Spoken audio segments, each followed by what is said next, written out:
Greetings and welcome to the United States Transhumanist Party Virtual Enlightenment Salon. My name is Gennady Stoliarov II, and I am the chairman of the U.S. Transhumanist Party.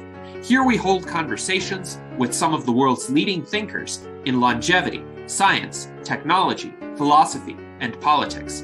Like the philosophers of the Age of Enlightenment, we aim to connect every field of human endeavor and arrive at new insights to achieve longer lives, greater rationality, and the progress of our civilization. Greetings and welcome to our virtual Enlightenment Salon of November 6th, 2022.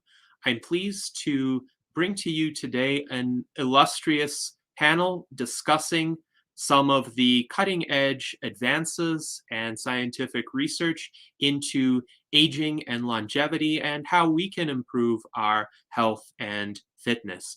But before I introduce the panel, I would like to note this is our 1-year anniversary of our partnership with KGRA Radio, which has helped us bring these virtual enlightenment salons to a broader audience. So I would like to thank KGRA and our friend Bill Skywatcher behind the scenes for always doing such an excellent job in helping us coordinate these virtual enlightenment salons. We have been streaming the virtual enlightenment salons now for 2.5 years, and the latest of these years has been in partnership with KGRA. So now to introduce our panelists, we have our Director of Visual Art, Art Ramon Garcia. We have our Legislative Director, Jason Geringer.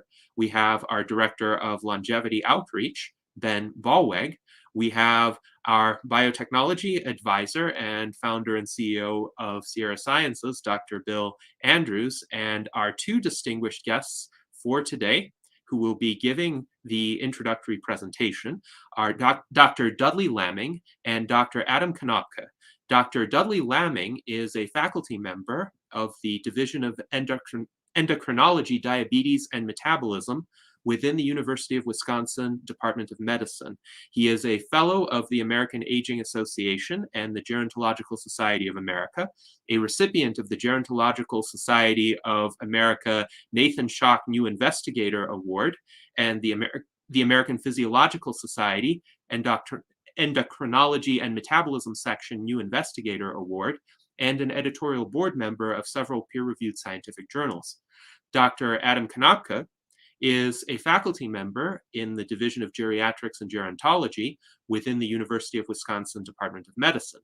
He is an editorial board member for the Journal of Applied Physiology and a member of the Gerontological Society of America, American College of Sports Medicine, and American Physiological Society.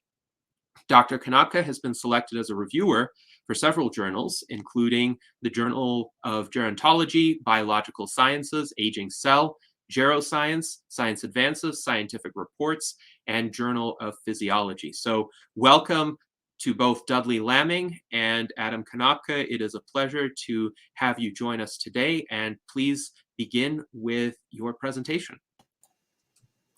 It's a pleasure to be here as well. Thank you for having us. So I thought today we'd probably focus on some of Adam and my shared interest in signaling through the mTOR protein kinase, which is familiar to many people as something that's inhibited by a drug, rapamycin, and that's gotten a lot of attention in the press and online as something that might be relevant to slow or prevent diseases of aging. So to take a step back, something that's been known for about a century now is that eating less can promote healthy aging. And this is called calorie restriction.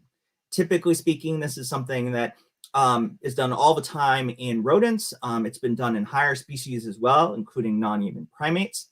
Here on the left is a study from Rick Weindrich, formerly of the University of Wisconsin, showing that if we look at mice that have free access to food or ad libitum fed animals, they have a certain lifespan, but restricting it by various degrees can significantly extend that lifespan. And the same is true in non-human primates as well. And so importantly, it doesn't just extend the lifespan of these animals, it really extends the health span. So animals that are calorie restricted by anywhere from 20 to 40% typically are hungry for sure, and definitely interested in eating food when it's made available. But they have lower rates of all sorts of age-associated diseases. And these include diabetes, cancer, cardiovascular disease. And in models that get these diseases, Alzheimer's disease and other things related to cognition as well. And so calorie restriction is really a powerful intervention in the laboratory. And there are definitely some humans who are following this regimens, although we don't know for sure that it works in humans as well. But of course, in our society, we're surrounded by food virtually at all times. And so we're really interested in trying to find ways to mimic the benefits of calorie restriction without having to have such an incredible amount of willpower that we would be able to restrict our calories by so much. So one thing that is key, we believe, to the effects of calorie restriction is a protein kinase known as mTOR. mTOR complex 1 is essentially a giant signaling integrating hub for all sorts of things related to nutrient signaling.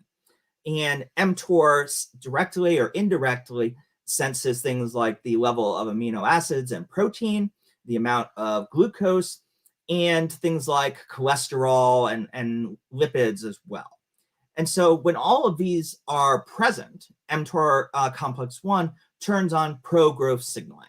And so this helps tell cells that has the availability to make lots of the materials needed for cell division or organismal growth. And so many different cellular processes are regulated by mTOR. And, just a few are listed here. This is one of these slides that's just sort of supposed to tell you that tons of things are regulated by mTOR. But basically, when mTOR is on, when nutrients are abundant and the organism is telling cells that it's okay to grow, mTOR complex 1 regulates the synthesis of proteins, ribosomes, which are the cellular machinery that makes proteins. It makes various different kinds of nucleotides so that DNA synthesis can occur and cell division can occur. And it does other things like store lipids and suppress autophagy. So lots of different cellular processes are regulated by mTOR. And in fact, in the lab, we often joke that pretty much everything is in one way or another downstream of mTOR. Now, the reason that mTOR is sort of so exciting to a broader audience than just scientists is the effects of a drug called rapamycin. So rapamycin is a molecule that was originally found on Easter Island, or as the natives called it, Rapa Nui. And it was found in a soil sample as something that inhibited growth of organisms.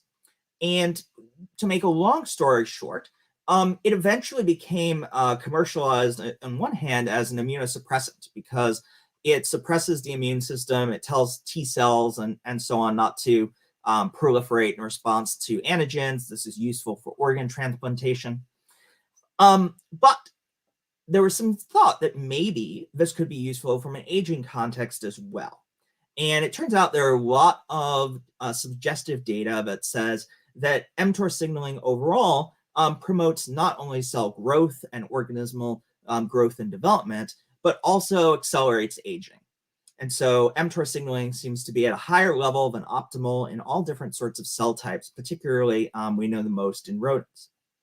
So this is a study done by the NIA's Intervention Testing Program. That's the National Institute on Aging. And they do unbiased, essentially, tests of a number of different molecules each year that are nominated by scientists. And what you can see here is that rapamycin was dosed to these animals in this particular study starting at about 9 months of age. What you could see is there was a significant extension of both male lifespan and female lifespan. Now, this has been studied extensively by many different laboratories over the course of a number of different experiments. All the ITP experiments are done in blinded fashion. Many other labs have duplicated these effects as well. And so when rapamycin is dosed to animals that are young or animals that are old, when it's dosed in low doses or dosed in higher doses, the sort of universal effect seems to be that mice and a few other model species live longer when they're treated with rapamycin. And so there's a lot of interest in saying, well, this is a molecule that certainly could be given to humans for anti-aging purposes. Might it protect them from age-related diseases? And in mice, rapamycin protects from a number of different age-related diseases, particularly cancer, but has shown benefit for many different things as well, including Alzheimer's disease. So why shouldn't we all be taking rapamycin? So we don't know much yet about what rapamycin would do at sort of low doses in humans. What we do know is what the lessons from high immunosuppressive doses in humans are. And this is because most humans who take rapamycin are taking it because they have transplanted organs or they have one of a few different genetic diseases or cancers for which rapamycin has been shown to be useful. So these are high immunosuppressive doses. And rapamycin is an immunosuppressant, and so people who are taking high doses get increased infections. There's also a variety of dermatological events, particularly some sort of ulcers that are sort of similar to canker sores. There can be hair loss and rashes. There are metabolic consequences, and that's sort of how I originally got into the rapamycin field, trying to understand those. And so some of these can be very serious, and some of these at high doses. So in one study where people were taking this for tubular sclerosis complex, a genetic disorder where you have high mTOR signaling and you need to take a lot of mTOR inhibitor, some people got infections, about 15 of 18. So the vast majority had infections. Some of those required going to the hospital. And other trials have shown lower rates of severe events, but they definitely do occur. Metabolic consequences also occur in these people taking high doses of rapamycin for long periods of time. And these include hyperlipidemia and problems related to glucose tolerance and insulin sensitivity. There's even an increased risk of new onset diabetes. How great that is not really understood. So what about translating this to humans? So one thing that we know for sure is that the adverse events are time and dose dependent. But we don't know about benefits.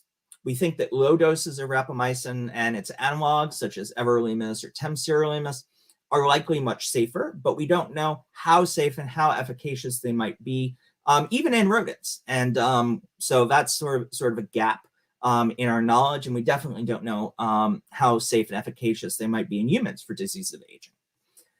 One set of studies by Joan Manick and colleagues at a couple of different companies found that lower doses for 6 to as many as 16 weeks had very few, if any, side effects. And so that type of data suggests that low doses might be perfectly tolerable, safe, maybe even rejuvenative, helping to restore tissues and without adverse side effects. But we really don't know. And so, for instance, another study that studied elderly people or over the age of 65, very small numbers of people, but about half of them had side effects with rapamycin for about 2 months. And the effect on glycated hemoglobin, which is sort of a readout for diabetes, was very small, but triglycerides were elevated, but with about 40%. But again, these are all very small studies. With the exception of the studies led by Joan Manick that showed that there are very few side effects at these lower doses. And we think that there might be personalized medicine implications too.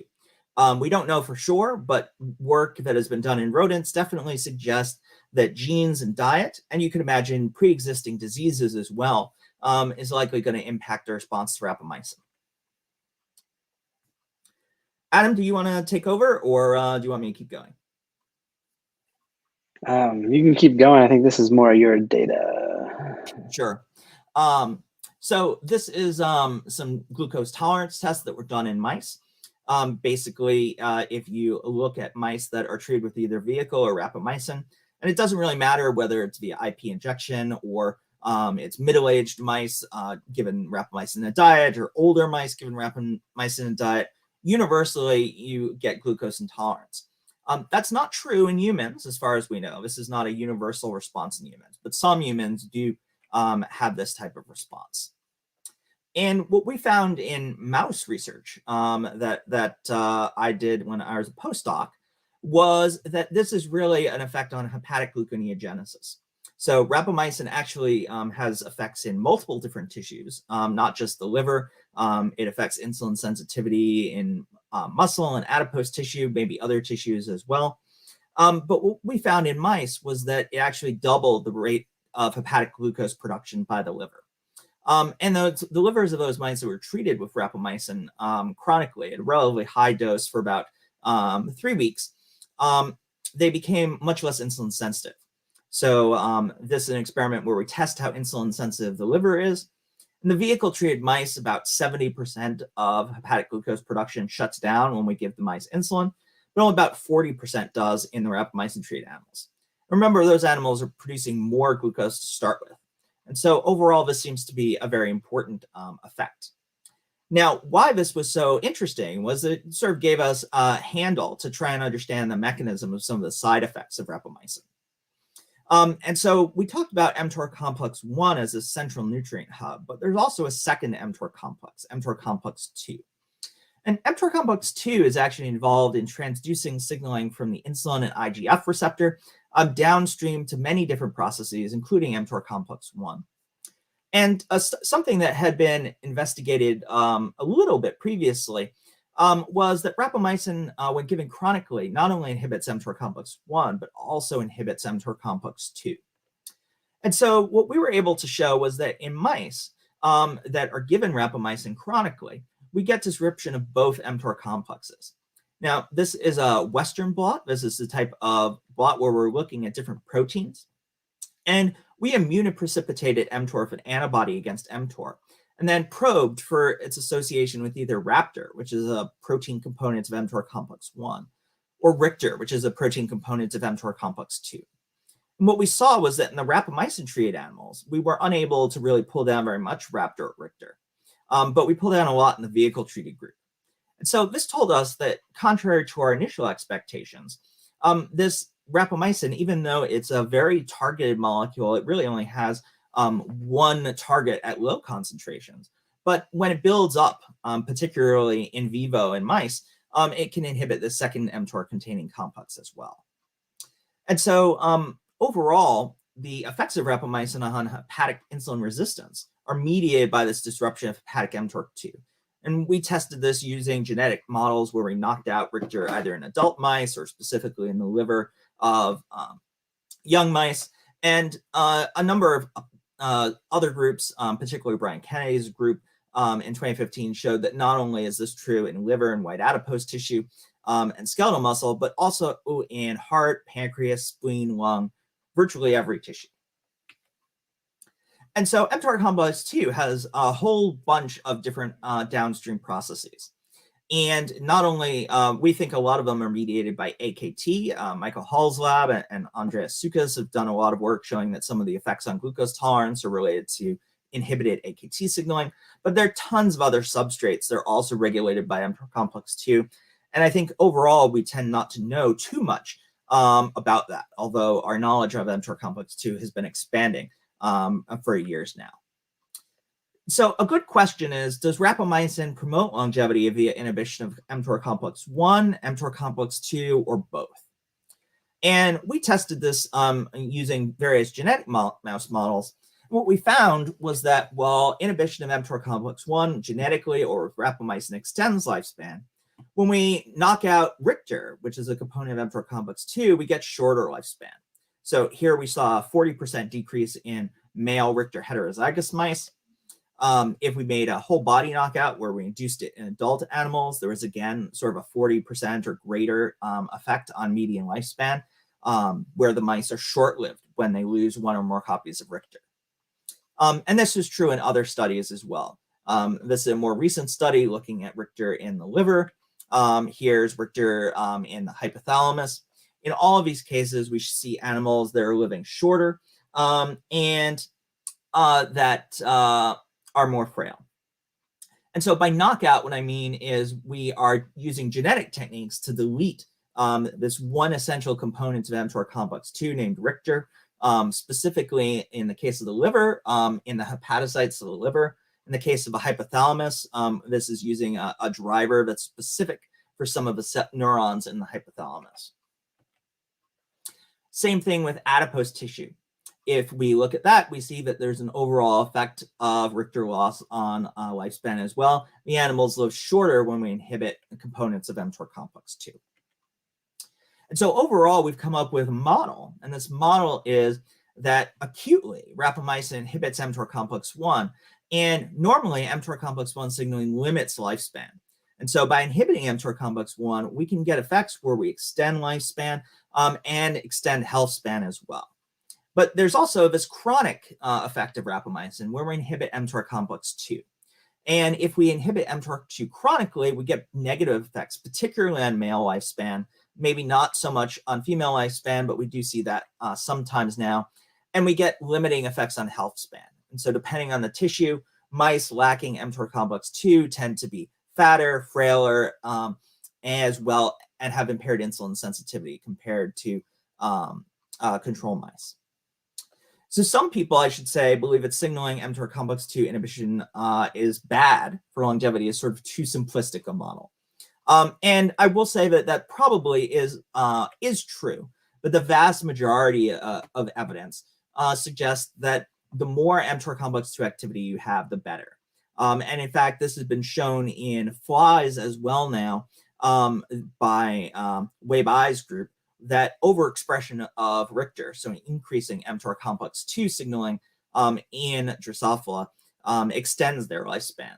That hasn't been shown in mouse yet as well, but overall, there's a lot of positive evidence there. And the evidence that mTOR complex 2 inhibition can be beneficial is fairly limited. There's a little bit of evidence that under certain environmental conditions in C. elegans, which is a small worm, that could be beneficial. But in mice and in flies, there tends to be tons of data that mTOR complex 2 activity is good and that inhibiting it is bad. So can we get the good, this mTOR complex 2 inhibition, without the negative effects that we see? And so one thing that I've noted is that mTOR2 inhibition only occurs chronically. And that's due to the mechanism. Basically, rapamycin, when it enters the cell, binds to a protein called FKBP12, and that binds to mTOR complex 1. That region that it binds to on mTOR is accessible sort of on the surface of the protein complex. But mTOR complex 2, it's buried, and so it can't actually bind to mTOR complex 2. So what scientists think happened is that FKBP12 and rapamycin bind to newly synthesized mTOR and sort of prevent it from ever assembling into mTOR complex 2 in the first place. And so that we're going to require time. And so you need high concentrations of rapamycin available for a long time. And so that suggested to us and others that an intermittent dosing of rapamycin might be beneficial. And so here's an example of that in mice. Here we tested and we found that dosing rapamycin every 5 days really more specifically targeted mTOR complex 1 and had fewer effects on mTOR complex 2, and yet still extended lifespan. And this is starting at about 19 months of age. So you could see even when the mouse is fairly old, you get good extension of lifespan with an intermittent treatment with rapamycin. There are a lot of people exploring intermittent rapamycin on their own in humans right now. And I think Adam will tell us about his ideas on that as well. So this particular regimen avoids the effects on glucose metabolism, so the mice don't become glucose intolerant, but still does have some effects on immunity. So it's not by any means a cure-all to have this intermittent dosing. We don't know if it's more or less efficacious in daily dosing either. Some rapalogs seem to have a reduced impact on glucose tolerance. So everolimus and temsirolimus, when we dosed it to animals, we found that it impaired glucose tolerance less than rapamycin did. They still had about equivalent effects on immunity, though. And that leads us to the question of whether there might be rapamycin analogs that are selective for mTOR complex 1. And so this is a drug that's developed by a company that has supported my lab, and I'm on their scientific advisory board.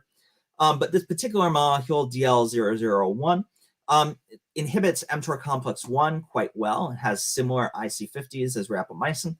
But when we look at mTOR complex 2, it's less efficient at inhibiting mTOR complex 2. And overall, if we calculate how much more selective it is, it's about 40 times more selective for mTOR complex 1 than rapamycin. And one thing that's really cool is that we could see this in vivo as having less of an effect on mTOR complex 2. Here's a very similar IP experiment to the one we did before. And you can see that if we look at rapamycin breaks up the association between mTOR and Richter, but DL001 does not. And we see in vivo that although DL001 inhibits mTORC1 signaling quite well, it doesn't have effects on glucose tolerance. It doesn't have effect on circulating cholesterol or lipid levels or free fatty acid levels. These are all mouse data, so you can take that for what it's worth. We don't know what it might do in people, if anything. So, in conclusion, rapamycin has negative side effects. Some of these may potentially limit its use for disease of aging. We just don't know yet. And many of the negative effects of rapamycin, we believe, seem to be mediated by off-target disruption of mTOR complex 2. In mice, if we genetically inhibit mTOR complex 2, we get mice that are less healthy and have a shorter lifespan. And at least in short-term experiments, we can avoid some of the effects on mTOR complex 2 by either dosing mice intermittently or with compounds that might be more specifically targeted to mTOR complex 1. And I'll turn it over to Adam now. All right, yeah, thank you, Dudley. That was great. So now I'm going to kind of just unpack some of what Dudley's mentioned before and really highlight what rapamycin has been shown to have improvements on key physiological functions that are related to aging. And so, Dudley, if you just want to hit, I think probably about 4 or 5 times to move that forward. And so, really, some of the key findings with rapamycin is first that when dosed appropriately, or at least acutely, rapamycin can actually improve peripheral insulin sensitivity in young men, so in humans. Next, when rapamycin is given late in life to mice, it can actually reverse pre-existing age-related heart dysfunction. So having improvements in both diastolic and systolic heart function. Similarly, when started later or midlife, just a brief exposure to rapamycin treatment at relatively high doses can increase physical performance. So it can increase running distance and rotarod, which is another type of kind of, I guess, activity measure, if you will. And also rapamycin has been shown to actually pass through the blood-brain barrier. And so in a handful of different AD models, but also in just normative aging models, rapamycin is actually shown to improve cognitive function. And this is thought to actually be through improvements in cerebral blood flow. And cerebral blood flow is considered to be one of these kind of biomarkers for risk of Alzheimer's and dementia.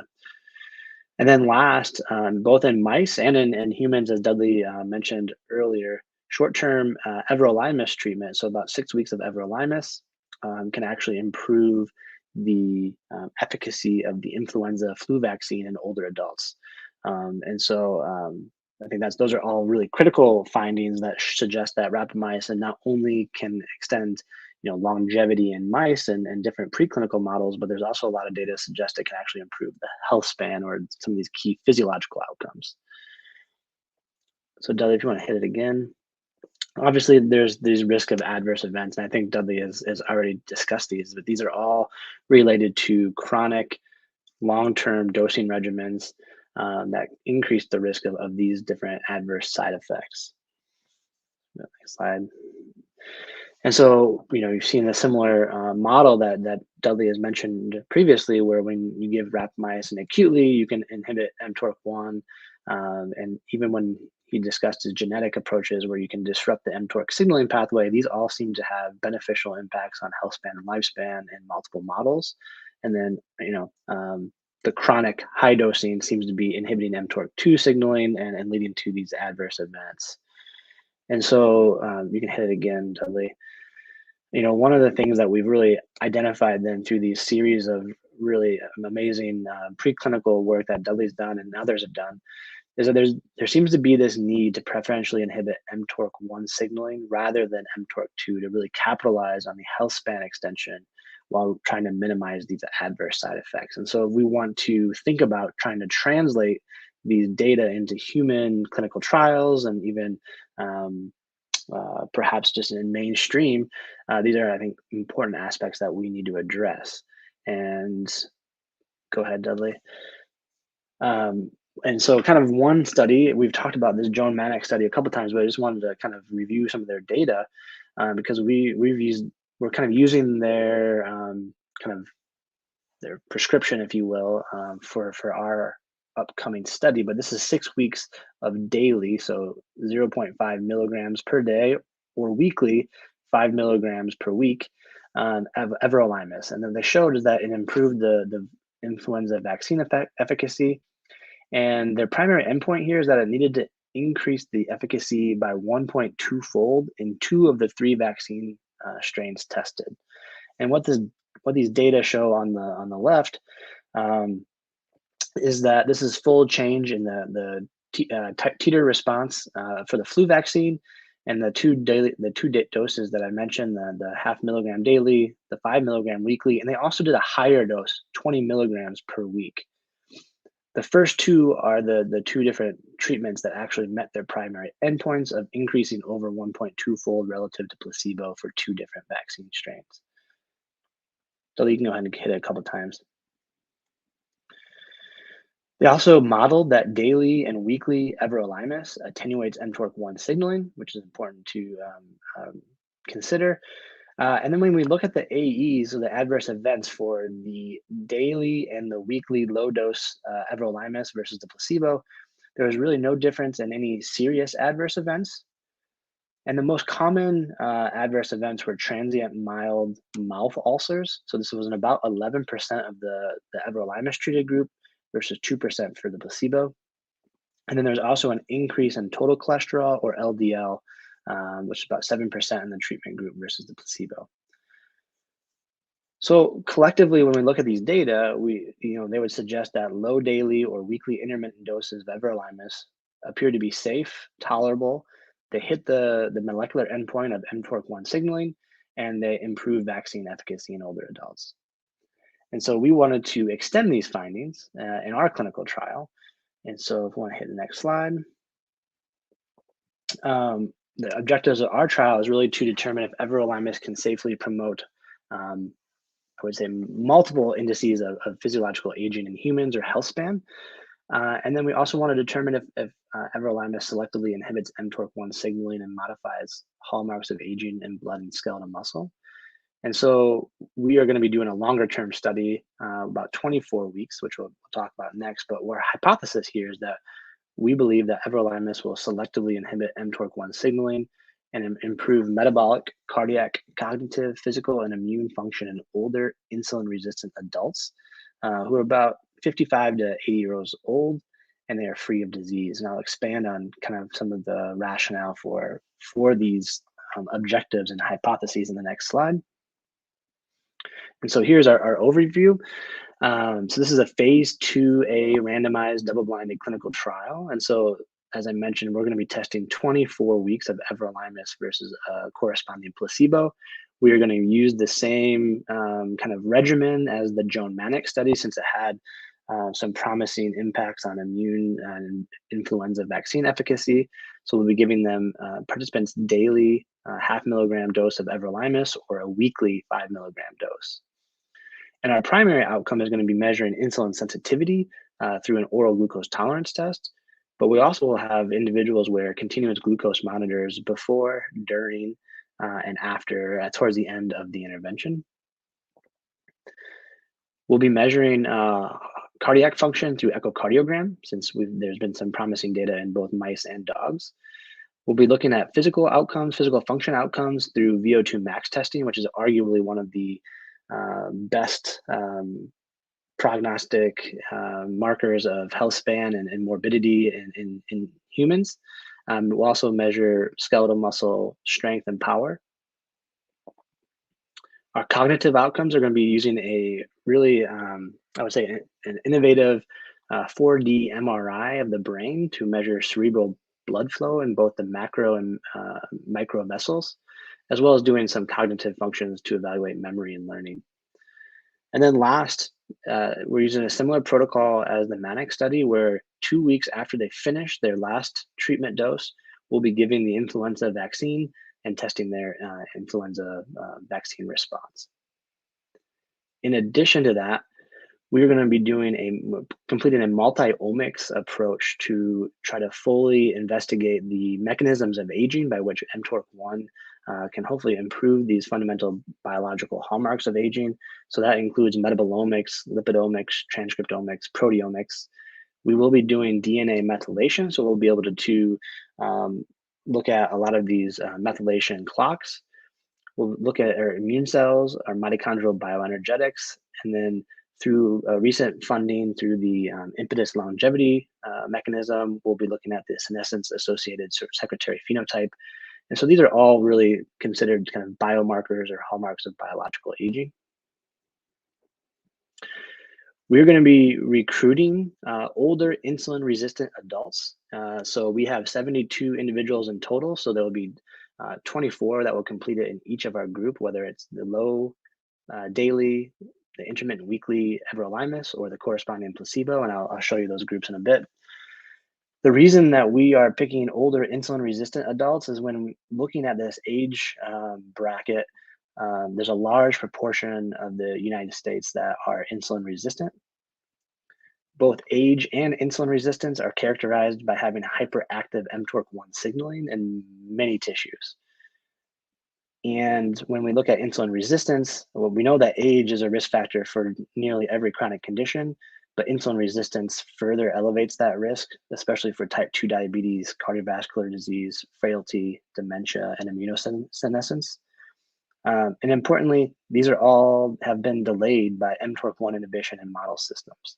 And you can kind of see how our outcomes on the bottom left are very much related to the risk of these age-related conditions, right? So they're definitely clinically driven based off of some of the prior data. I think another unique aspect of our study is that we're going to recruit a young healthy group. So this is, your 18 to 35-year-old. They're not going to do any treatment, but they will complete all of these baseline evaluations. And so the goal here is that we want to make sure that if everolimus is changing any of our variables or outcomes, that they're changing them to resemble more of a younger, healthy phenotype rather than the opposite direction. So we kind of almost can look at them as a positive control group.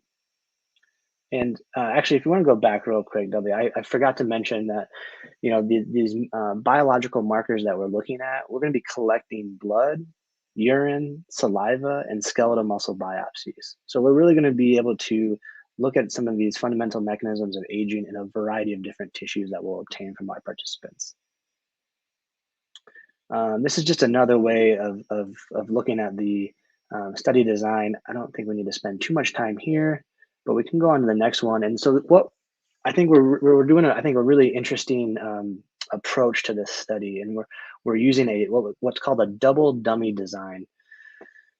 And so what this means is that every single participant in the study is going to receive 1 capsule per day and 1 capsule per week. So they're going to basically be given 2 bottles, one that they take daily and one that they take weekly.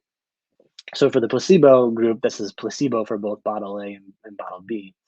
But for our daily everolimus, they'll be giving their daily bottle will be the everolimus, and the weekly bottle will be placebo. And then this is the opposite for our weekly everolimus, where the 5 milligram weekly will be given a placebo every day, but then the 5 milligram of everolimus weekly. So this is really, I think, a sophisticated approach because it not only blinds us to the active study drug, but also versus placebo, but also the timing. And so we won't know which groups will have the drug on a weekly or daily basis. And we're recruiting more people to enroll in the study. That's why you see the different numbers here. That just accounts for anyone that may drop out as the study progresses. This is double blinded. We will not know, and the participants will not know what they're on. And we are trying to achieve an equal distribution of both men and women. Historically, in our studies, So my kind of background is trying to run these clinical trials, especially geared towards, kind of these geroscience guided trials. We tend to have a lot more women participate in our studies, and so we have to work really hard to try to get men incorporated. So that's why that asterisk is there. And I think that might be it, if I recall. Yeah. All right. So I think, yeah, Dudley and I would love to entertain any questions, and yeah, I guess we'll go from there. Absolutely. Well, thank you very much to both Dudley and Adam for your fascinating presentations regarding your research, and certainly the Everlast study that you outlined seems to be quite promising. We have a number of questions already from our panelists and our audience. I would like to start with Dr. Bill Andrews to see if he has any questions or comments. Yeah, thank you. Well, first, this is not exactly my mTOR and rapamycin is not my main field, but I'm very, very interested in this. I've been following the science for quite some time. And one of the big turning points for me was Dudley's MOTOR paper. That paper, I was very excited about that paper. I read it about 6-7 months ago, and it's been something that's gotten me a big follower of everything going on with rapamycin. I am curious, since metformin is also an mTORC1 inhibitor, is there any advantage to taking both metformin and rapamycin? Well, Adam's our metformin expert, so I'll let him take that. Yeah, that's a great question. So the ITP, which is in mice, so as Dudley alluded to, showed some of their data. When they combine rapamycin and metformin, there seems to be, compared to historical cohorts of mice, there seems to be a more potent effect at extending lifespan, whereas metformin alone had no statistical advantage. Now, as far as humans, there's really no data that's publicly available to suggest whether or not metformin might have an advantage when added to rapamycin. Okay. And you know, there is a clinical study underway that's been going on a few years to look at metformin and extending lifespan in humans already. Well, that trial is not yet started, to my knowledge. Okay. That would be the TAME trial, correct? Yeah. That would be the TAME. Yeah, the TAME trial is a pending trial that will look at the impact of metformin at improving health span. It's a 14-site clinical trial. We're recruiting over 3,000 individuals. It could be a really exciting trial, but there's been actually I don't understand. I don't know what's going on with that trial, but I don't believe it's actually started yet. That is news to me. I thought they'd already started the TAME 2 trial. Because they got data from TAME 1. Okay, so my other question is, now the thing that I've always heard about everolimus is that it's an mTORC2 inhibitor. It inhibits mTORC2 better than rapamycin. And so is that not true, or why? I had to walk out because I'm supposed to speak at another conference. It's actually a celebration of life for a colleague of mine, a scientist that passed away recently. But but they've delayed my talk. You might have said something about mTORC2 and everolimus, or did you say anything about why you're doing everolimus instead of rapamycin in your study? No, we didn't really talk about that extensively. In some mouse experiments we did, we saw that dosing mice with equal quantities of either rapamycin or the analog everolimus, both of those had immunological side effects. Both of them were great in inhibiting mTOR complex 1, but everolimus had less side effects related to glucose tolerance, so less metabolic side effects. And while I am not by any means an everolimus expert, my understanding overall is that it seems like everolimus is cleared more quickly. And so you can imagine that you get more of a peak of mTOR complex 1 inhibition and sort of clear it out before there's as much mTOR complex 2 inhibition. I don't think that there's any data suggesting that everolimus is better than rapamycin at mTORC2 inhibition. Oh, okay. So I thought I read that somewhere. Okay, so And Dudley, does your mouse data would suggest that actually everolimus has less of an impact at inhibiting the mTORC2 signaling pathway? Is that correct? That's correct. Probably related to PK rather than enzymatic specificity. okay. If you don't mind, I'm going to go back and find out where I heard that, and then get your comments on it after this meeting. My last question was related to, it's not a rapalog, but it's a kind of a rapamycin package in a nanoparticle, and it's called SVP Rapa, who recently got the trade name of IMMTOR, IMMTOR. And it's something that I've been watching only because it has had significant effects on reducing host versus graft disease, and also in mice at least, and a significant effect in making it so that animals, mice, maybe even humans, don't have an immune response against gene therapies like adeno-associated virus. And so I've been watching this, but at the same time, I've been curious, why does it have these, not have these effects, like why it almost eliminates host versus graft disease? Is it targeting different pathways than just regular rapamycin? Is the nanoparticle taking it somewhere else that rapamycin goes that causes some of the side effects? And are you aware of any studies at all that have looked at mTOR on its ability to affect the same pathways that rapamycin does? I'm not familiar per se with IMMTOR. Maybe Adam would like to talk about it. But overall, that elimination of graft versus host disease is exactly the major indication for rapamycin and everolimus and temsirolimus. It's designed as an immunosuppressant for organ transplantation. That's its sort of primary use. Whether this might have slightly better effects or be targeted more specifically, I don't know. But sort of in general, it's a very similar indication, it sounds like. So somebody just put up the link to one of the papers by Takashi Kishimoto. I've talked with him a lot about this because of my interest in the gene therapies. So I don't know who put that up there, but I did. It sounds like maybe there's some sort of antibodies that are generated to rapamycin in some individuals, just from the title of the paper. Yeah, maybe. I don't know. Okay, so good. I'm just a big fan of this research. I'm following it closely, and so thank you very much. That's all my questions. Yes.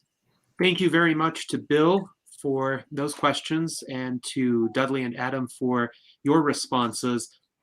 I have one question, and this is just a matter of curiosity before we go to the other panelists' questions. So I noticed in one of the tables early on that Dudley presented, it seems that rapamycin extended the female mouse lifespan more so than the male mouse lifespan, especially earlier on in the lives of those cohorts. So the curve was pushed further out for the female mice.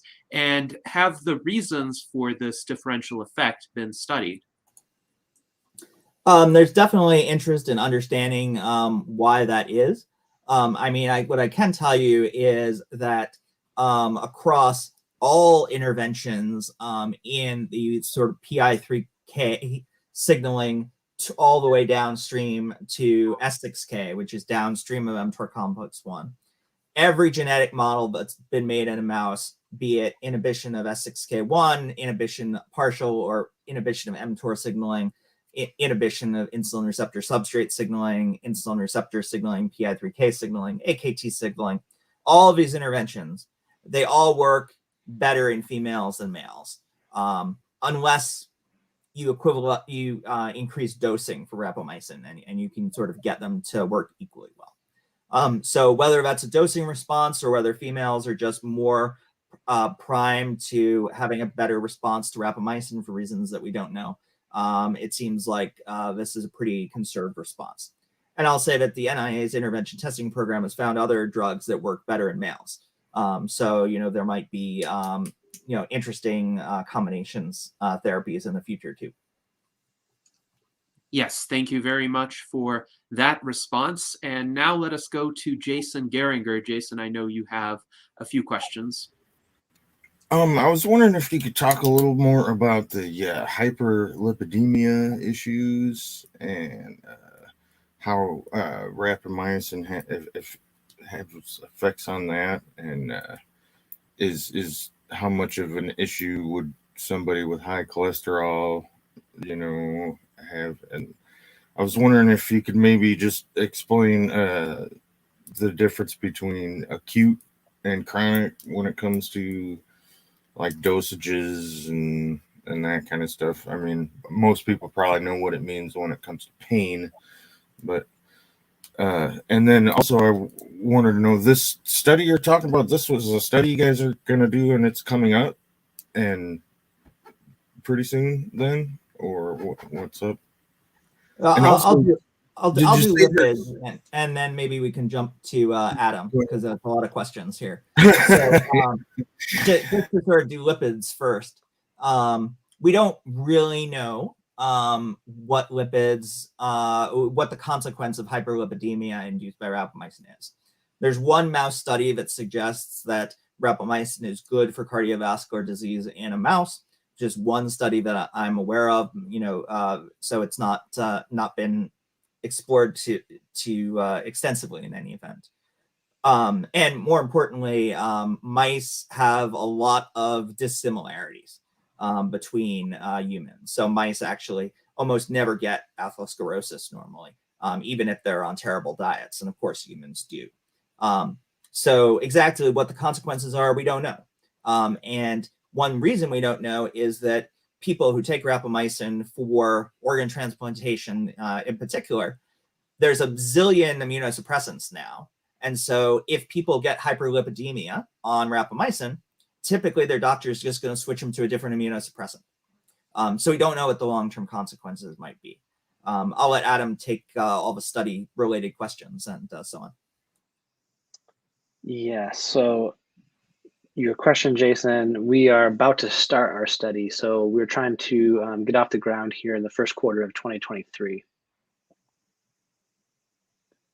Did you want to take chronic versus acute? Yeah, so chronic versus acute. So we have, so we're I guess technically we're incorporating both. So we have a really low daily dose and then a intermittent weekly dose. And so we think that we've found a dosing scheme that's low enough to avoid some of these off-target side effects, as well as trying to capitalize on Dudley and others' data to use this intermittently weekly dose to, again, help minimize the impact on mTORC2 signaling and adverse events. Adam, do you want to talk about what a sort of chronic dose for immunosuppression or cancer might be in people? Great point. Yeah. So there's a wide range, but individuals taking this for the FDA-approved treatment indication, it can be anywhere from 1.5 to up to 10 milligrams per day of everolimus. So you can kind of appreciate that we're really at a anywhere from a 30% to even a much smaller amount than that for our dosing scheme. So it's a very low amount. So a lot of we hope, and the whole idea behind this is that we expect these low dosing schemes to really minimize the adverse events. And that's similar to what Joan Manick has found too. So that would be the acute, those lower dosage, that's an acute. Is that what you guys mean here? Or the lower dose is meaning we're going to give it daily. So every single day for 24 weeks. So that would be a chronic, dosing scheme, chronic daily dosing scheme. But we think that it's so low based off of the human and animal data that we will hopefully minimize many of the adverse side effects that we see in patient populations with a higher dosing scheme. And then so you guys got a different kind of rapamycin. I noticed you mentioned rapamycin, and then there was something else, and then a D001 or something. Are those like the same thing, but just changed a little to get rid of some of the side effects, or what? Can you explain about those? What Yes, those are? I think Jason was referring to DL001. So DL001 is an investigational mTOR inhibitor that we published on a few years ago, made by a company. Everolimus is a compound that I believe was made by Novartis.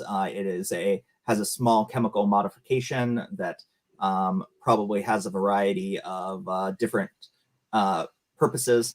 Adam, I don't know if you want to talk about what those purposes are, but several different similar chemical modifications have been patented by different drug companies, and everolimus and sirolimus are the ones that are orally available for humans.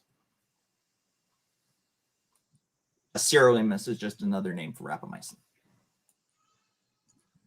Interesting. So rapamycin and sirolimus are synonymous. That's good to know. And Bill, you were actually referencing another paper that I can post the link to shortly, which is entitled Everolimus and Sirolimus and Transplantation Related but Different. Could you perhaps speak a little bit as to what you saw in that paper?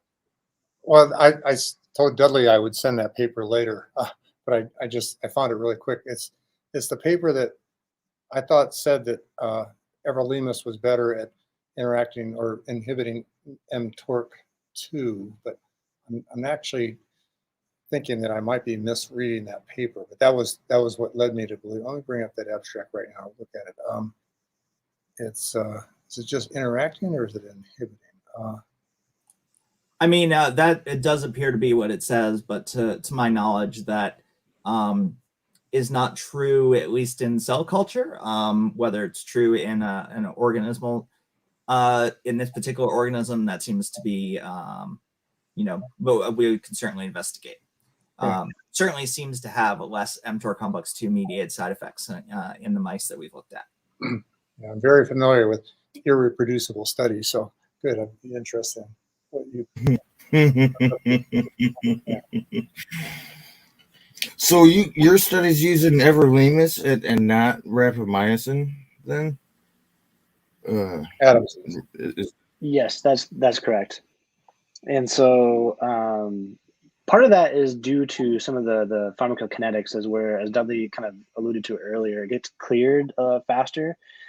And so we think that because of that, we can hopefully more selectively inhibit mTORC1 signaling and really capture some of those benefits and really minimize our ability to inhibit mTORC complex 2 and the side effects.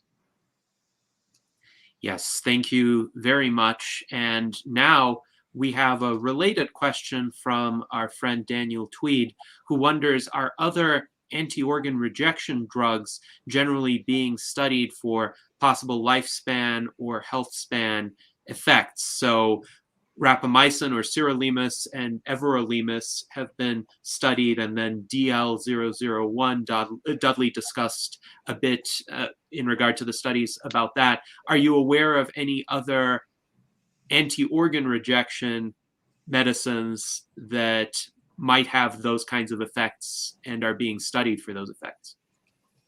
Well, that's an interesting one. I don't think I've heard of them. Adam? No, that's a great question. I actually don't know what some other common transplant drugs are, but it seems like it could be a. I mean, tacrolimus is the one that's sort of often dosed with rapamycin or compared to. Right. And it has a vaguely similar mechanism of action with regard to calcineurin. So might be something interesting to look at. Yeah. Yes, thank you for that response. And another question from Daniel is, has rapamycin been studied in comparison with caloric restriction for longevity effects? We'd be delighted for someone if they're interested in funding some of our studies in that regard. I can say that the various funding agencies we've applied to have not been particularly interested in supporting that question. I think one question, is certainly, how those might interact from a beneficial standpoint. But Arlen Richardson and Viviana Perez and a few others have done a bunch of short-term studies with rapamycin and calorie restriction.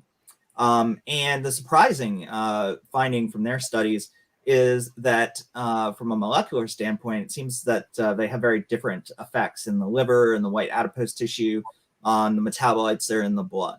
So we've been really interested in the idea of trying to expand that into a larger study where we could actually sort of compare those from a lifespan standpoint and a health span standpoint and test whether they're additive.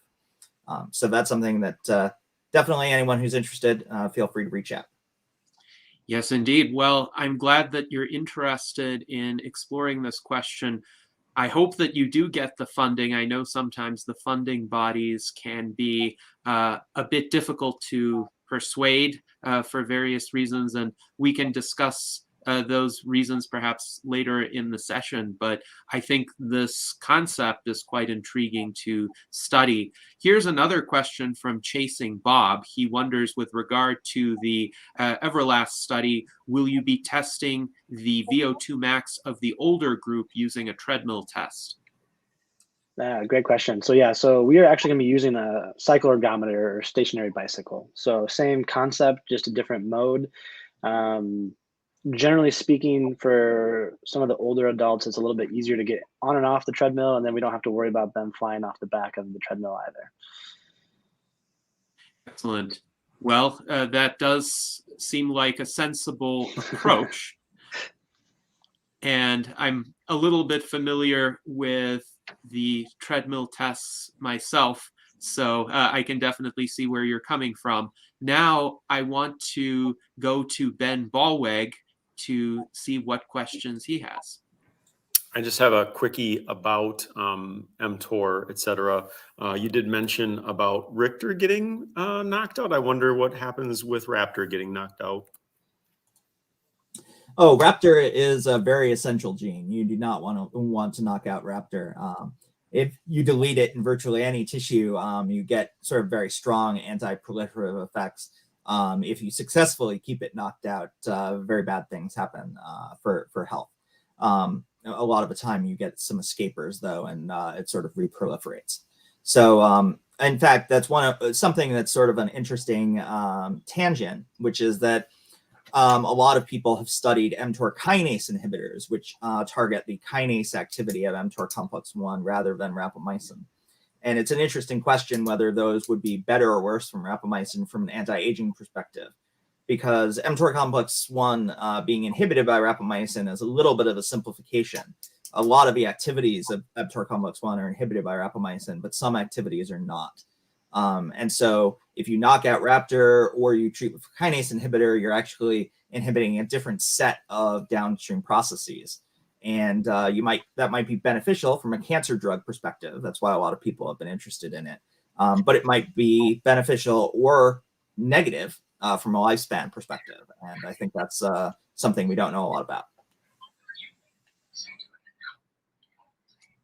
Very interesting. Thank you very much for that response. And I have a question that follows up a bit on Bill's question. So he was wondering about investigating metformin in conjunction with rapamycin to see if there are any additive benefits to lifespan extension. And it seems to me that there is a bit of a complementarity there, because metformin is an anti-diabetic drug, so it helps lower blood glucose levels, and rapamycin has the risk of essentially increasing the glucose generation. So do you think there's a realistic possibility that the two would offset each other in a certain way to keep the glucose production at reasonable levels? Yeah, I believe there's data from Adam Salmon's lab that has shown that in mice. And I believe it is in one sex, and it's escaping me which sex. Dudley, do you remember? I don't, but you're right. It's only one sex. It's in one sex. And so, yeah, it can help protect some of those adverse effects on the glucose metabolism. I guess the kind of question I always have is, do you want to take something that causes an adverse event and then take another drug to help cure that adverse event? So it kind of comes back to me as maybe we should really be focusing on what are the appropriate dosing regimens that can safely improve health span and lifespan and go from there, instead of trying to take a really high dose of rapamycin and then take another drug to help offset some of those adverse effects. Yes, that makes sense. That is also a sensible approach to prevent the adverse effect from happening in the first place. Now, let us go to, yes, go ahead, Jason. Would you say that might be what's going on with the metformin and the rapamycin, that the metformin is sort of just like cleaning up maybe some of what the rapamycin is accidentally doing, or I'm just wondering why they work together, and I think maybe you might have answered my question by saying that sometimes, another drug will help to clean up the side effects or something. I'm just wondering if you think that's what's going on here with it. Well, there are some people who take just metformin or just rapamycin, and they at least hope for life-extending effects. Of course, for metformin, we would want something like the TAME trial to happen to really be certain that there are significant life-extending effects for humans. But even people who take them in isolation think that there's some longevity benefit. And there have been mouse studies suggesting that there's a longevity benefit of each one of them in isolation. The question is, can metformin help offset some of the adverse effects of rapamycin? And that's what the thinking of taking them in combination would be. So now I would like to... I'd just like to sort of Yes. jump in there to add something, right? So one thing that's very clear is that metformin is good for people with diabetes, right? Not only does it protect them from various, complications related to the disease, it's been known for 10 plus years that it extends their lifespan. And so if you have diabetes, metformin is very clearly beneficial. And so I think, if rapamycin gives you diabetes, then it makes sense that, metformin on top of that would sort of offset some of those effects. But the flip side of that is like polypharmacy, right? Taking more and more medications in mice and in humans is associated with frailty and poor health. And, we don't know causation exactly, because in people, you're taking more drugs if you have more diseases. But at least in mice, just giving mice more drugs, on its own, it tends to promote frailty. And so, just taking more and more drugs might not be the best approach either. Yes, indeed. There's a comment in our chat from Matt Alex along these lines. He writes, as Brian Kennedy pointed at, it's better to focus on some few supplements which are proven effective than to multiply to a dozen of those substances, as the interactions can be deleterious. Now, are you aware of any possible adverse metformin rapamycin interactions that people should watch out for? I mean, I'm not, but I will certainly say that I've talked to a number of people now who are taking rapamycin for its potential longevity benefits. We're just spinning up a observational clinical trial where we're going to be advertising in a month or two in the new year to try and recruit people to send in their blood samples if they're taking rapamycin, so we can study them. But I have talked to some people who have reported that there were negative side effects, and that they believed that they might be due to some of the other medications they were taking. Not in this particular case metformin, but other various supplements. Whether that's true or not, we don't know, right? Because it's all of these individual anecdotes are just individual pieces of data, and we don't know how that would be put together in a broader trial. Yes, that makes sense, but it is interesting that the question is beginning to be explored. Now let us see if Art Ramon has any questions or comments. Yes. Thinking how mammalian evolution, why it would sort of increase lifespan on an organism. So like if you have insufficient calories, okay, you don't want to have offspring if you don't have the calories to grow offspring. So that's one reason I think evolution would do that to mammals, is extend their lifespan until there is a time there is more sufficient calories. And also, if especially a mammal, if you don't have a mating partner, I mean, you're not going to be able to reproduce. So that also evolution would sort of build in something to extend lifespan if you aren't able to find a partner. So that might be the reason why it works more with the female mouse in those prime early reproductive years. You wouldn't extend that. Nature would do that through evolution. So is it possible that the studies could be skewed if the sexes are separated? It's an interesting question. Mouse studies, typically the mice are separated, but they can smell each other. And so a lot of those signals might be able to still be transmitted from cage to cage. So there might be some interesting possibilities in terms of promoting greater separation.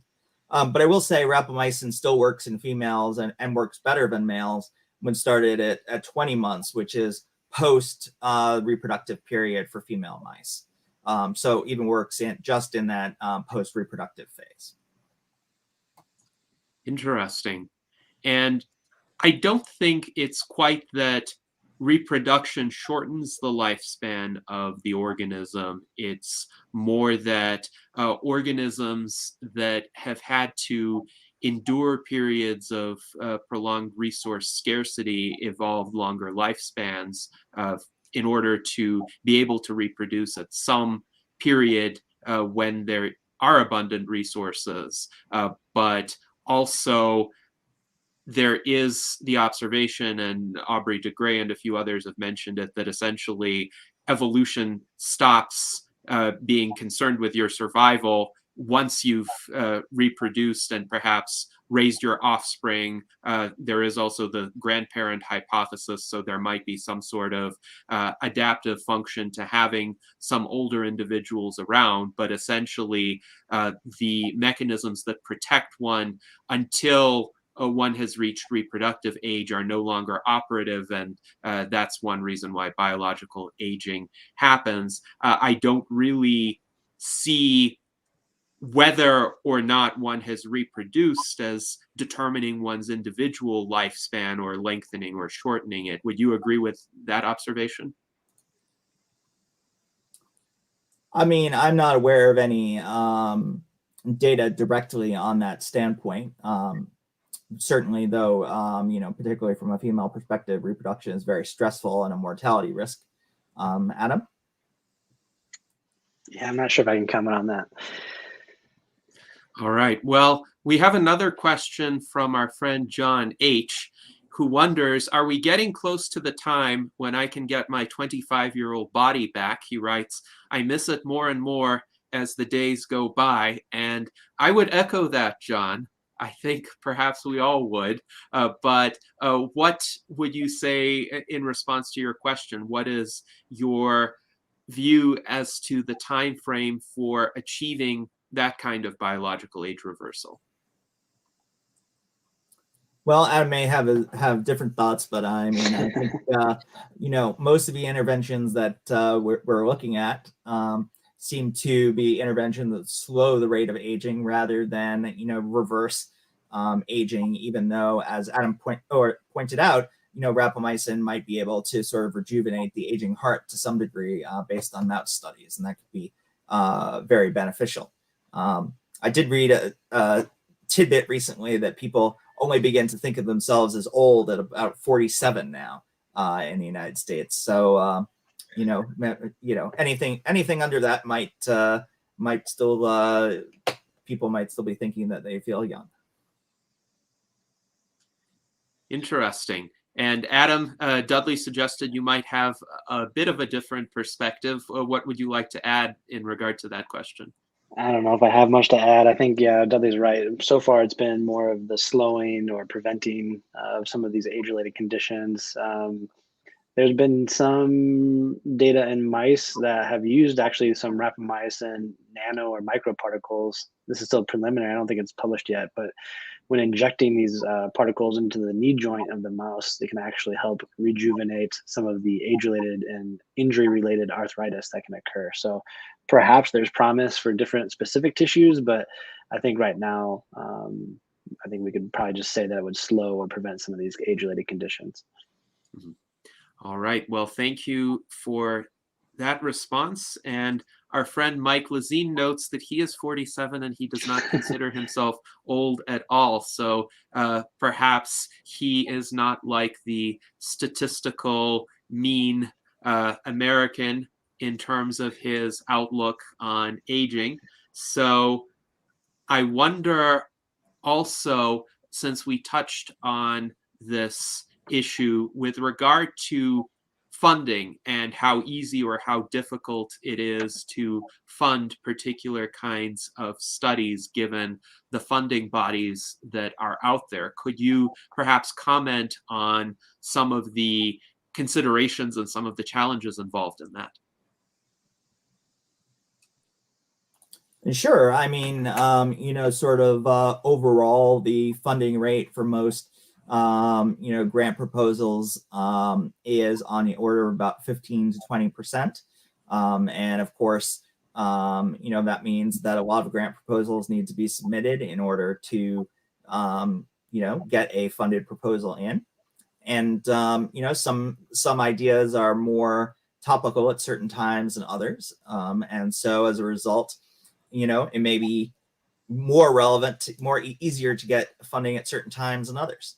I think there's a lot of interest right now in starting to translate some of these interventions to aging.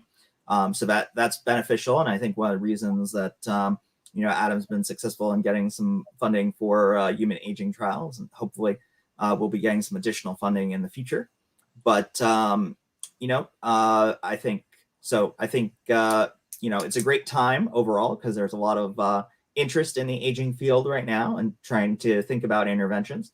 But there are also a lot of great ideas out there too. So, I think there's always probably going to be more good ideas and good teams out there than, there can be funding for. So it doesn't surprise me that, difficult to get funding for individual ideas here and there. But it is sometimes frustrating when we have good questions that have sort of been unanswered for a long time, and that we'd like to be able to get funded.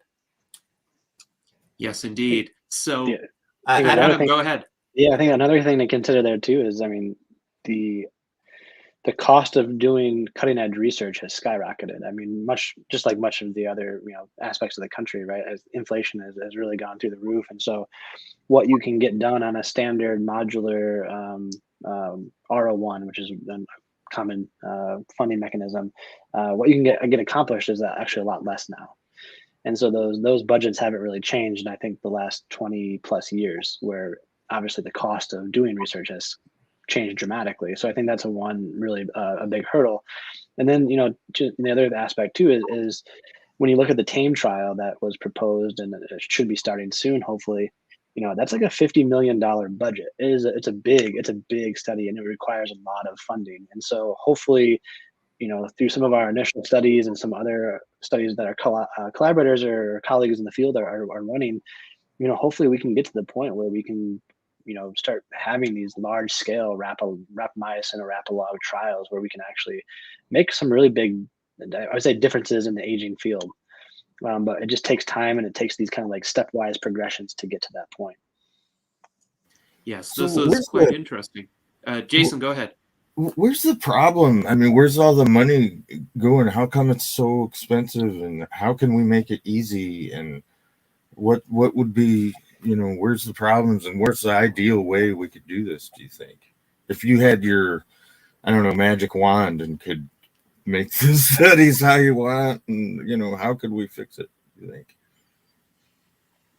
Oof, yeah, I think that's a $1 million question right there. I mean, we have to cover for, we have to pay people to do the work. We have to, pay our volunteers to participate in the study. The genetic and kind of really sophisticated techniques, they're not necessarily cheap. And so all these things start stacking up. So it can get so expensive really quickly. You pay your participants? Like if I was going to be a guy that ended up being in the placebo group, you got to pay them? Yeah, Or so is we compensate people for their time and their efforts and travel, et cetera. And so, for our 24-week intervention, someone can get paid up to $2,000 to complete all aspects of the study. And if they drop out or if they don't complete part of the study, they get a prorated amount. okay, so what are all of the rest of the things of the study? Do you actually have to go somewhere? You can't do it remotely, right? Unfortunately, for this study, we're a single site. So this is still kind of I would say, smaller in scale from that perspective. It's 72 participants in one site, and we have a lot of, I think, kind of highly sophisticated techniques that our university permits us to do and allows us to do. But I think when we start thinking about how do we scale up to more of a phase 3 clinical trial, then hopefully we can get more access for people across the country. So again, we could have sites all over the country doing some sort of rapamycin or rapamycin analog trial. So they're going to live there? They're going to go there and move in and live there for how long? Well, for us, this would mainly be people who live in the area. So generally speaking, individuals that live within an hour of Madison, Wisconsin, would be willing to participate from our experience. Yeah. And you to- could probably just as a Yeah. sort of building on that a little bit, right? Everything costs money. So we're doing a much smaller scale study that's observational, looking at people who are already taking rapamycin and paying for it out of their own pocket. There's, all across the United States. And so we have some impetus funding, and we're going to launch this trial. And basically, we're going to have somebody here at Wisconsin who's going to work with a company that has phlebotomists across the United States, and phlebotomists are going to go to people's houses and draw their blood and send that sample back to us. And so, you can think every individual step costs money, right? You got to pay the person who draws the blood. You got to pay for their gas money. You got to pay for the tube they use to draw the blood into. You got to pay for the mailing of the tube back here. Once it gets here, we have to have a technician who separates out the plasma and the whole blood. And just then, right, then the clinical tests can start. And then we can take the data and send it for high throughput sequencing and looking at metabolomics and lipidomics. But then we're not done, right? Then we got raw data. And then we need to have people who can analyze that, who know how to do all the complicated bioinformatics techniques. And then, overall, so that study is actually going to be very sort of focused, short term.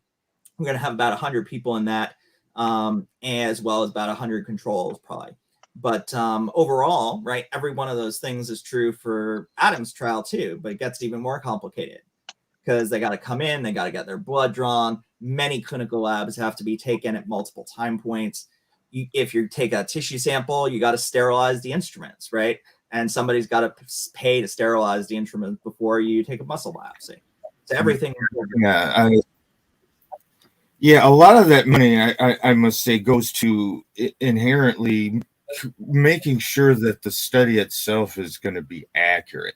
If you're just crowdsourcing, Joe Schmo's data, that, you know what I mean? Like you just said, if the procedure calls for you got to sterilize the instrument, well, you got to make sure that happens to keep the data sound. And so you have to be able to prove that. So to do that, you can't really ask a volunteer to prove that. So you probably got to pay them. And so, but I imagine there might be some maybe shortcuts you can get in there. For instance, I do blood work already. There's probably some data you could get just from volunteers, but again, that's I think that's a good point, Jason. Actually, data is you're probably getting the way you're doing it. So I think that's a good point, Jason. So yeah, you can do that. And I think there are folks that are trying to do that. Is like take people who have been taking rapamycin for X amount of years, kind of like what Dudley's doing. And then you can get some of the biological data. You can also get some of their their perceptions of how they're feeling, et cetera. But what's kind of lacking from a scientific value is the placebo effect, we're doing a randomized double-blinded controlled trial. And so there's a large placebo effect when you're talking about supplements, drugs, et cetera. And so you really need to account for that. And so that's one of the values of having these kind of highly controlled studies. They might be expensive, but from a scientific perspective, there's, in my opinion, probably no better way to perform a study. Yeah, and I would think just kind to of sort of inherently.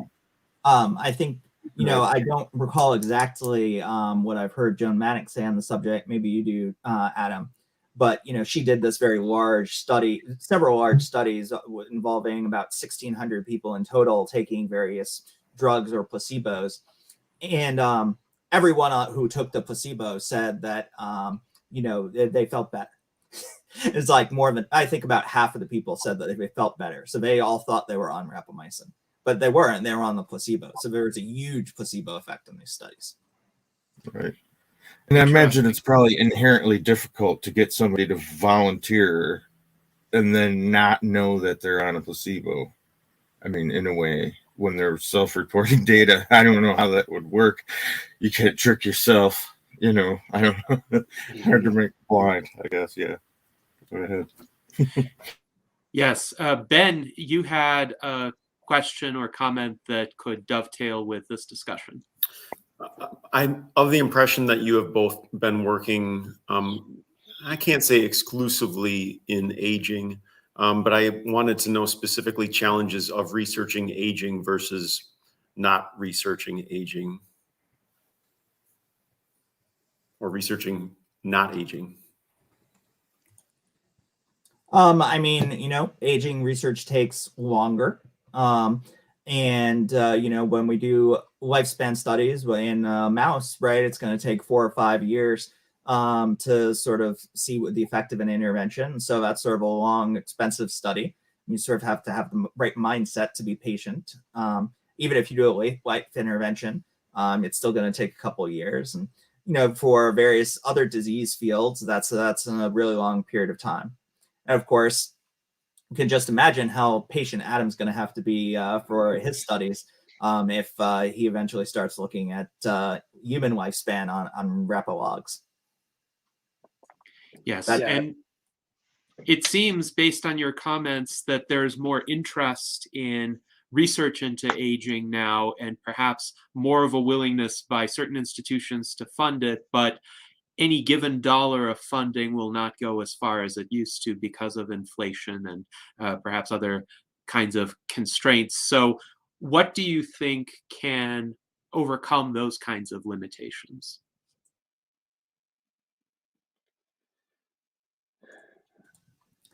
I think there's been a lot of interest in setting up some more core type of resources that are available to aging researchers. One sort of limit on doing age-related research in lots of fields is the availability of aged animals, and both some private funders as well as the NIH have been trying to expand the availability of aged rodent colonies to do experiments in aged animals so that we could see how they differ from younger animals and find things that are really specific to helping an animal that's already older.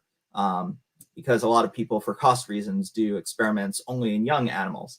And I think there's a growing awareness that that's not okay, or at least that doesn't necessarily yield results that are applicable to older individuals. Right.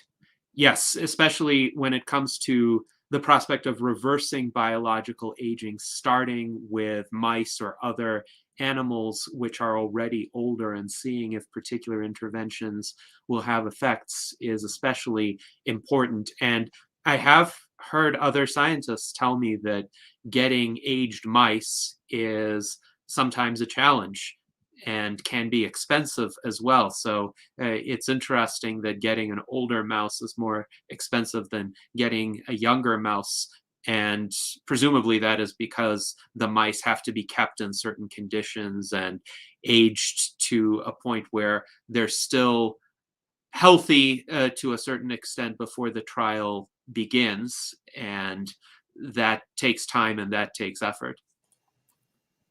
Yep. I mean, housing for mice is usually on a, cost per day basis. And that makes sense, right? Because you have to keep pay people to take care of them based on how long they live. And so I think it makes sense that if you have to keep them alive for, a year and a half or 2 years before you start studying them, it's going to be a lot more expensive to keep them alive than if they only have to keep them alive a couple months. So, and everything associated with that, food and electricity and so on.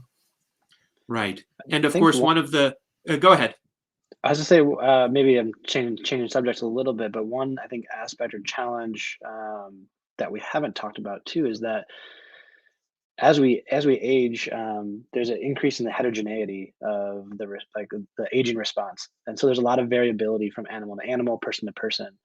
And so to try to account for that, you need larger sample sizes. And so I think that variability is it's a beautiful thing, because I think we can learn a lot from that heterogeneity, but it can be a big challenge too. And so I think that's another aspect that, from a biological standpoint, that's a challenge that we have when we work with aging models. Yes, yes. So by the time that they're aged, they're already a bit heterogeneous as well because of their life experiences prior to the start of the experiment. But of course, another aspect that sometimes frustrates me in some of the mouse studies is that the studies end at a particular chronological endpoint, and then the mice are euthanized, even though they could have lived longer and scientists could have discovered the true extent of the life extending impacts of a particular intervention. So what do you think could be done, or what do you think would need to change for more trials to enable the mice or other experimental animals to just live out to the conclusions of their natural lifespans so scientists can get even better data? I guess I would say, a couple things. One is, right, most scientists would be thrilled to add additional groups for longevity onto their studies if, funding was available. So, maybe more targeted, funding sources to do those lifespan studies on top of whatever disease indications might be studied. But I would also say that, phenotyping and taking care of mice as they get older is not necessarily for everyone, and certainly there's decent variation between facilities as well in terms of what a natural lifespan would be. So it's not clear that necessarily that would be the solution, I guess I would say. Interesting. I do know that the record-setting lifespan for mice was a little bit under 5 years, and this was done with genetically engineered Ames dwarf mice by Dr. Andrei Bartka, but that was in 2001, so it was 21 years ago now, and I think it would be great to have some study to try to break that 5-year age barrier for mice, because I think that would raise public awareness and certainly get more members of the public, more institutions interested in the study of aging and how far lifespan extension can be taken in certain animals, hopefully eventually in humans. Definitely, I agree. Getting some super long-lived mice would definitely be very exciting. Yes, indeed. So one of the aspects that we delve into in our virtual enlightenment salons is the cultural and societal aspects. So we here are all proponents of longevity and life extension and figuring out ways to extend healthy lifespans. Sometimes we have encountered skepticism regarding these aims in the broader culture. And I'm curious as to your observations of how those attitudes might have evolved over time, given that institutions are a bit more receptive now in terms of funding research on aging. Do you think the culture has shifted in a more favorable direction as well? What are your observations on this? Well, I think people are buying into the idea of healthy longevity. So I'm not I think there's probably multiple camps of people. There's some that are going to really be prefer to extend health span versus lifespan. Some that say that those things can't actually be uncoupled. But yeah, I guess I don't know, Dudley. What do you think? I mean, I think that there's certainly a lot of buy-in for the idea of healthy aging, right? People don't. I think that is a sort of a bit of a change because when I started getting involved in this field, people typically thought of extending lifespan as extending the unhealthy portion of life. And I think there's broader awareness now that extending lifespan might really be extending health span and getting to the end of our life in a sort of a strong, vigorous way. Certainly, though, I mean, I think there's a lot of skepticism both in the public and in scientists about people who are talking about turning back the clock. And there's certainly been some molecular biomarkers, say methylation clocks, that show rejuvenation in various species, maybe even in humans sometimes. Whether those will eventually turn out to be, clinically useful and wind up extending human lifespan in addition to human health span, I think remains to be seen.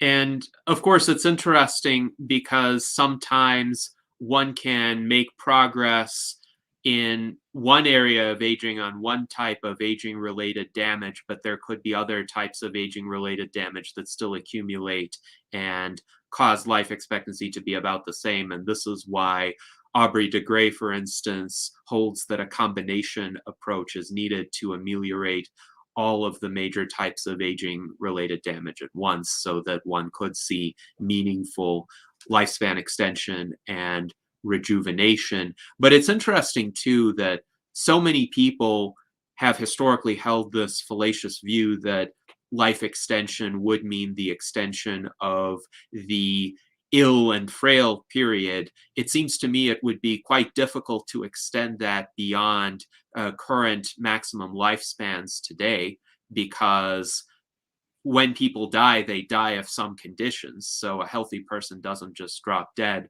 all of a sudden. And Bill Andrews, who unfortunately had another commitment and had to depart from our session, likes to say that one cannot extend lifespan without also extending health span. So would you agree with that observation? And do you think, if that is an observation you agree with, that there could be some more effective ways to show that to the public, to convince people that this is indeed the case, that healthy lifespan extension is really the only lifespan extension that's possible beyond the limits that exist today?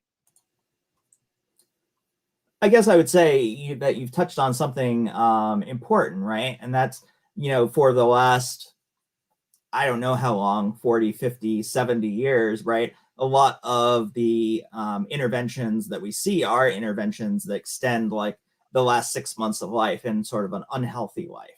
And so I think that, maybe people have got the idea that we're talking about extending unhealthy lifespan from those medical interventions that, are sort of heroic, and, people wind up on respirators or, in a nursing home for their last few months of life. And so definitely, I think that, that we're much more interested in extending healthy aging.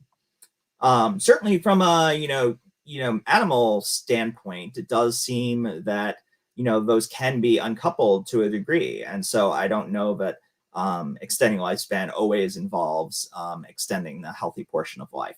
But certainly we want to find interventions that do, because no one's interested in extending the unhealthy lifespan. All right. Well, I'm aware that Jason has a question as well. So Jason, please proceed. Yeah, I got a weird question. It's kind of like a hypothetical, ethical question about science itself. And, and it comes up because we're talking about anti-aging, and LEV, longevity escape velocity. I mean, what happens if this study here was the one that, that, and then somebody was in the placebo group and then didn't make LEV because he was in the placebo group.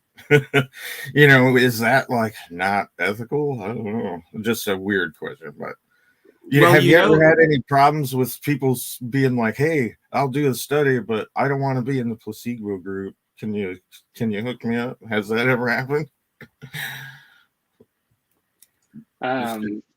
Well, I mean, we're double blinded, right? So we don't know, and they won't know either, right? So there's no way. In my experience, we have had people that have dropped out of studies when, if we're doing like an exercise trial, and so we often will have a sedentary control group, and if they get randomized in the sedentary control group, they're no longer interested in being in the study because they want to be in the exercise training group.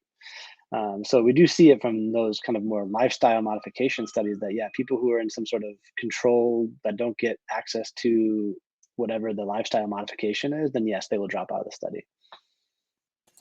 There have been studies I'm aware of where for certain medicines that have shown to be extremely efficacious in a life-saving way, the placebo group, once this was apparent, was reassigned to the group that actually received the medication because of ethical considerations, because the scientists determined that it's more important to try to save their lives.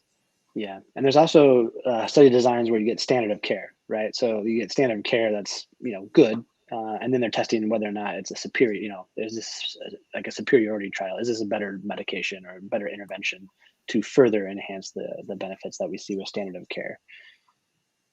We can only imagine that if these studies turn out to be successful in the long term, right? Future longevity studies might use rapamycin or metformin or who knows as the standard of care.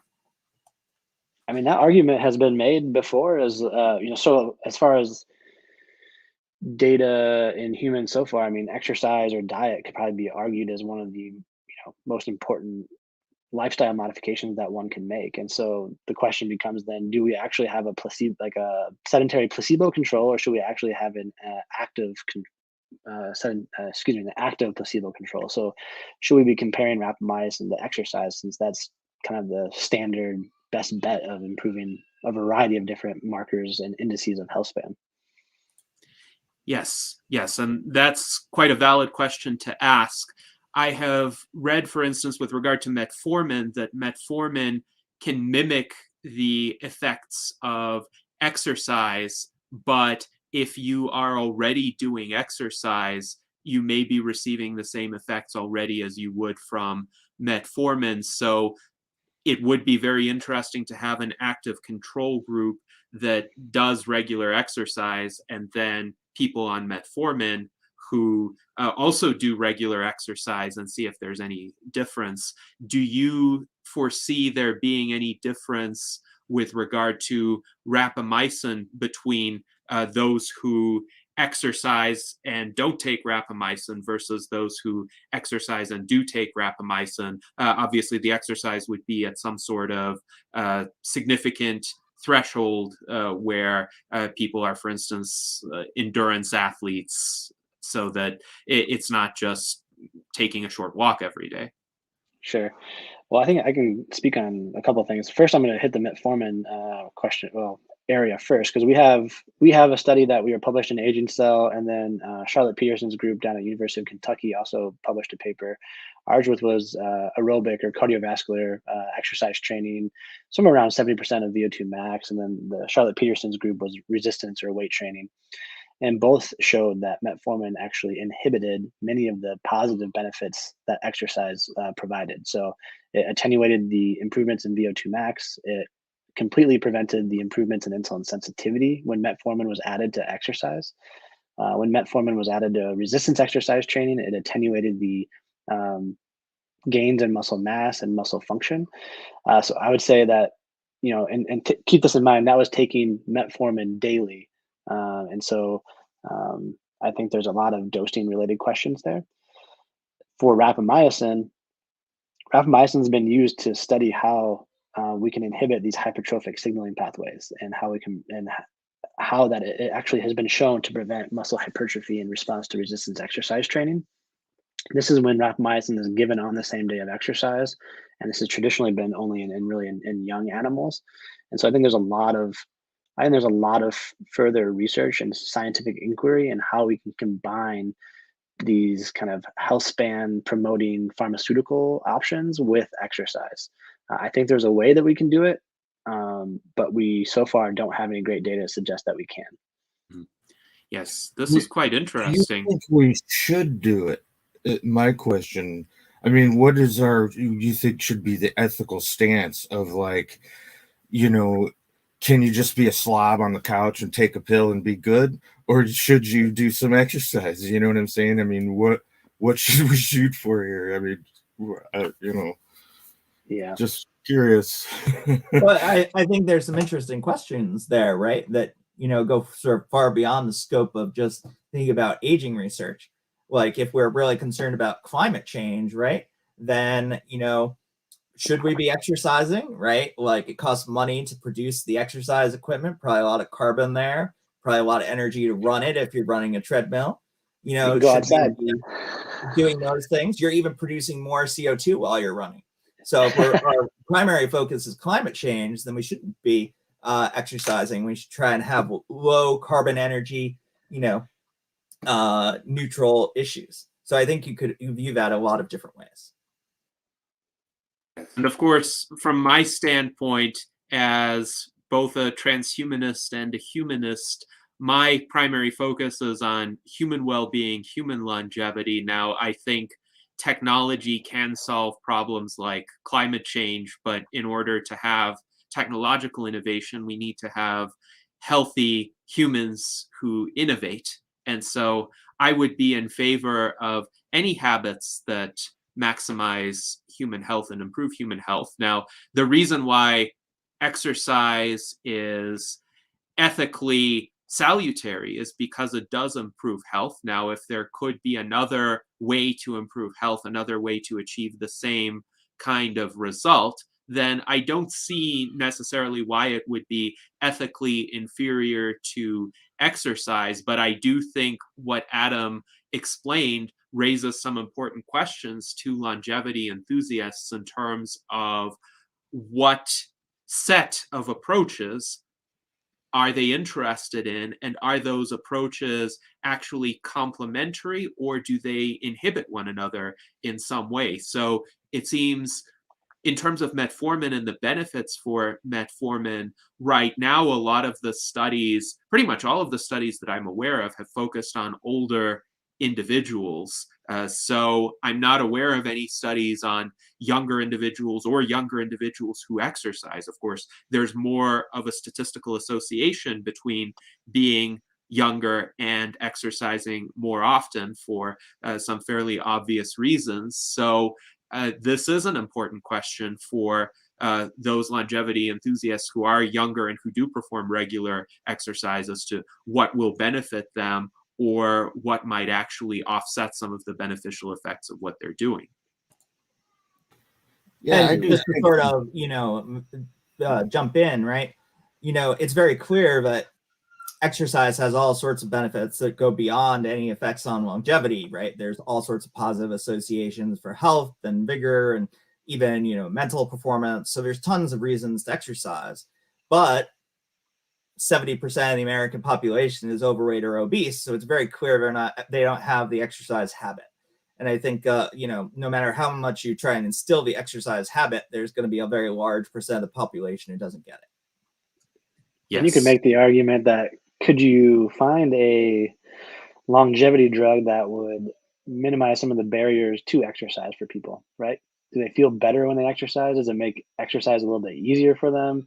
The possibilities are kind of endless here. I think this is a really rich area where we can really further investigate what's going on with the combination of rapamycin, metformin, and exercise. Yes, absolutely. So we have 5 minutes remaining in our virtual Enlightenment Salon. I wanted to ask Ben if he had a final question for our guests. I'd like to know why you guys both decided to study aging. What drew you? Yeah, I guess I can go first. So my background is, so I don't know if you picked this up. My background's in exercise, and exercise physiology, and so I was an athlete, and I wanted to study in grad school. I wanted to study how I can improve people's athletes' functional performance. And I quickly realized that, as it's interesting as that was, I think there's actually a greater impact on society to study how we can improve older adults and how we can improve their function. It's the same goal of improving function. It's just a little bit of a different starting point. So that was really motivating to me. And then I'm sure we probably all have a figure like this in their lives, but my grandfather just always kept telling me, "Don't ever get old, Adam. Don't ever get old." And that was also very motivating to me, and I got to study the science behind it. I did come at it from the exercise perspective. I came more from the scientific perspective where, when I was starting to go into graduate school, there was a lot of interest around the idea that genes could regulate aging, which once upon a time, was not a commonly held belief. It was commonly held that, genes probably wouldn't regulate aging. And at the time I entered the field, it had just been a few years since genes in C. elegans and yeast had been shown to regulate lifespan. And I thought that was a really interesting field to work in. And as I progressed through my postdoc, I decided that, of all the various fields that I could, continue to work in, this was sort of the one that had held the most interest for me and I could see, doing long term. And I sort of moved into mice and starting to touch on humans now, just because I think, it's so important to be able to bring this out of the laboratory and, move it into something that, can be used at the geriatric bedside, if you will. Yes, thank you. And it's always interesting to hear the origin stories of researchers in this field, because we need more researchers, definitely. In the past, many eminent figures within the field have been stating that funding is the major bottleneck, and funding is still a constraint, as you discussed, but another major constraint that has been mentioned with increasing frequency is the need for additional research talents. So getting more people interested in the field, getting them involved. So in the 2 minutes we have remaining, I would like to offer each of you the opportunity to make some closing statements and provide any other remarks that you think would help round out this session. Well, I think this is a terrific session, and thanks for inviting me, and thank all the panelists and others for their questions. This was, I think, a really useful discussion as well, and I think there are a lot of great ideas here. I think the key thing is, it's clear that it's becoming a time where mTOR inhibitors and certainly other interventions like metformin are going to be tested in the clinic, and I think that's really important. There are a lot of other groups also doing trials for various age-related conditions, and so hopefully we'll be able to enroll lots of people at different places and test these different effects of rapamycin, other geroprotectors, and really find something that can extend human health span and hopefully lifespan. Excellent. Thank you, Dudley. And Adam? Yeah, I think just kind of echo Dudley's remarks, and I also think that the more we talk about these really promising interventions to extend healthy lifespan, health span, I think we also are starting to understand the more we don't know, and I think it's starting to open up more and more questions that need to be answered. We still do not know the appropriate dosing schemes that we can apply to humans for rapamycin for longevity. We don't know which populations of people may respond the best or favorably to rapamycin. So I think all of these things are just, the more we talk about these and have discussions with groups like you, there's more and more questions that come up that we just don't know. And so I think it's a really exciting time to be in aging research and geroprotective research. Yes, I completely agree with you, Adam. Every time a question is answered, more questions arise, and I think it's quite worthwhile to accelerate the research in this field and hopefully motivate more people to get involved. And I would like to echo the comment made by Jason Geringer in our chat, who writes, I hope you come back and let us know about your progress. We would be happy to have you back for another session, especially once your trial is underway. And in the meantime, thank you so much for joining us today. Thank you to our panel and our very engaged audience as usual. I hope that you found this session to be beneficial in terms of your personal knowledge of the cutting edge of research into aging and longevity and some of the approaches to possibly ameliorate aging. And in the meantime, I hope that all of you live long and prosper.